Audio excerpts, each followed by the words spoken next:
Hi, I'm the legendary East Coast father, Jovan Balmain. If you see me on the street, you can call me Jovan. And here is an outpour of my story. Wait, give me that. That always is the house for. Is he old? Is he old? Is he old? Always. Is he you? That is the day. Is he you? From back to day. Flashback. Since across the board. Coming out, wow. Came out in 1999 with a friend of mine by the name of Tamaris Ova. He's formulated the House of Ova, which was a Virginia house. Actually has a lot of individuals from the ballroom scene that participated in that house that are now inside other different houses. So we had a really, really rich tradition with the House of Ova, and I was privileged to be a part of one of the people that actually traveled to and from and making my name for herself. So the House of Ova was the original first house of Virginia, which is really, really unique. During the time when I actually came into the ballroom scene, the House of Ova was one of the prominent houses. So anyone traveling from New York or Philly or Atlanta or anywhere else like that, they all knew that the House of Ova was a Virginia house. And one of the cool things is it actually inspired other houses to be a part of the Virginia scene. So from that time frame, you had the House of Revlon that surfaced. You had the House of Chanel that I actually was the father of. I actually brought the Chanels to the Virginia area. And then I also brought the House of Ebony and the House of Con to the Virginia area. I was pretty much fathers of those houses in that area. So since that time, the Virginia ballroom scene has grew to the point to where now you have houses all over that are now part of that area, which is really, really cool. So looking back from 1999 to now, I can honestly say the Virginia scene has actually taken on a whole different form. In addition to that, the House of Ova is no longer in existence. There are members of the House of Ova that call themselves a family, but as far as the house is concerned, there's no more House of Ova. It's really, really unique because you have a lot of the individuals that started or are part of the House of Ova that are now part of other houses such as Dominique Revlon, R.J. Balenciaga, myself, and now I'm East Coast father, Jovan Balmain. So through my ballroom evolution, I was a part of about 4 houses. Even though I have been inside 4 houses, I definitely was not a house hopper. I was extremely loyal to the House of Ova. From the House of Ova, I transitioned into the Virginia father of Chanel. I stayed in Chanel for about 8 years, but looking back now in retrospect, I can honestly say that leaving the house of Chanel at that point in present time wasn't really a smart idea. From that point on, I joined the House of Ebony because me and Dre was extremely close. Dre was also the gay father to Fred, so I knew that he did have some great qualities that I wanted to be a part of. So one of the things that was really, really unique with my story in ballroom is the fact that I was incarcerated for about 3.5 years in federal incarceration. It actually pulled me away from ballroom, but one of the unique things is it allowed me to focus on other things that I wanted to obtain, such as starting a family, purchasing a home, and also being a role model and mentor in the community, not just the gay community, but also the community all over the U.S. It's actually really unique because that's exactly how my son came into my existence. Once I was released from federal incarceration, I did get married to my son's mom, and then we had him, and he's 5 years old right now. So it was actually good. I'm actually blessed that I didn't have to raise him or try to parent him from inside of prison.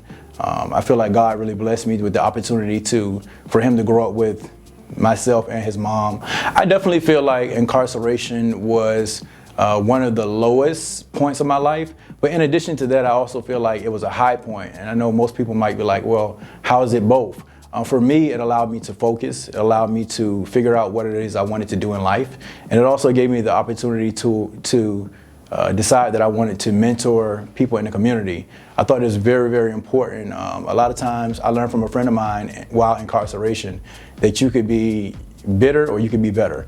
I chose to be better because I knew that it was a lot of people on the outside looking forward to me coming home because they really believed in me as a person and an individual. I've always had the characteristics of leadership. I do feel like as time has gone on, I've grown into a really, really structured leader. I was in the military for approximately 10 years. In addition to that, I'm extremely competitive. So any of my kids that come in contact with me now, they really love the fact that I'm extremely competitive and I don't like to lose.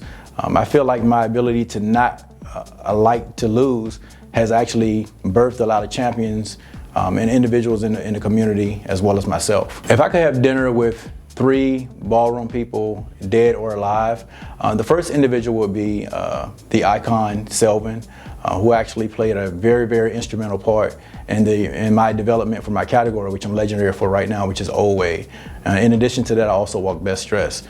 The second person would be the icon and late Eric Christian Bazaar.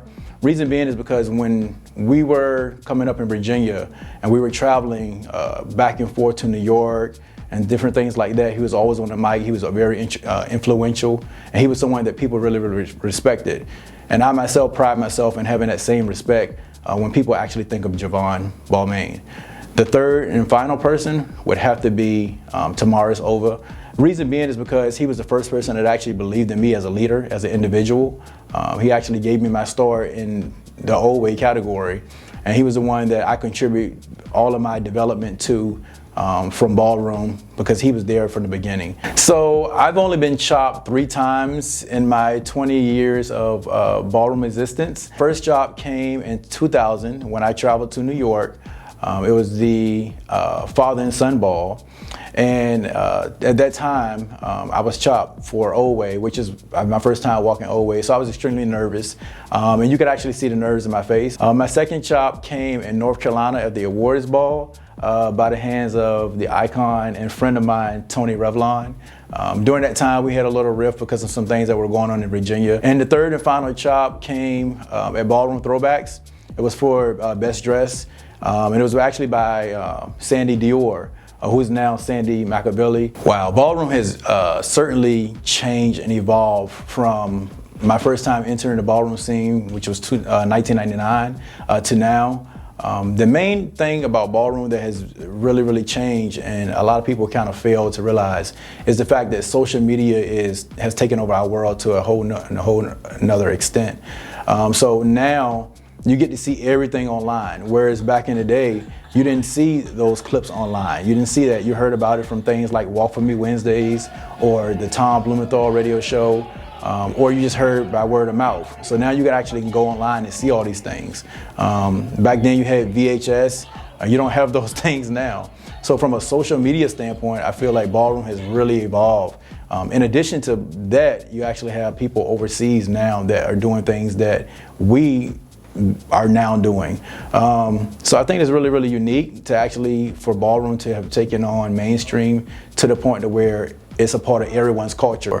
One of the unique things about Ballroom is the ability to appoint fathers for an actual area, well, several areas. So for myself, I'm the East Coast father of the House of Balmain. The way that we've set that up is anything that's in the Eastern time zone falls up under myself. Yeah, we do have mothers and fathers in that area. However, I do outrank them from a regional standpoint. So I'm over states such as New York, Philly, Virginia, the DMV, all those areas, in addition to being a father overall. One of the reasons why we did that is because it actually helps you be a parent in areas that may not have a parent at that time. I definitely had to say a win that I really put my all into, or one of my favorite ballroom moments was 2006. It was the Icon Ball in Atlanta. I actually went against Vito Milan, now Vito Tisci. It was really, really unique for myself because of the fact that I was walking open to all performance, and that was during a time period where Oldway entertainers weren't beating Vogue films. And to this date, it's only happened twice, one time by Jamal Milan and myself. So for me to actually win the $1,000 grand prize for open to all performance against Vito Milan was really, really monumental. I brought it as Professor X. And I definitely believe it's a part of Atlanta ballroom history because everyone remembers that moment. I definitely want people to remember a strong leader. When you think about Jovan, the legendary East Coast father Balmain, I want you to think about a strong leader, someone extremely dedicated and also a tactician at his craft. One of the things that really, really I pride myself in is being structured And I believe that anyone that has ever came in contact with me will definitely remember me from being a structured individual. If I could give Jovan over from 1999 some piece of advice from myself now, I would definitely say to never allow anyone to tell you you can't do it. Coming up from the Virginia area, it was very, very tough. Ballroom didn't see Virginia as a state as a whole.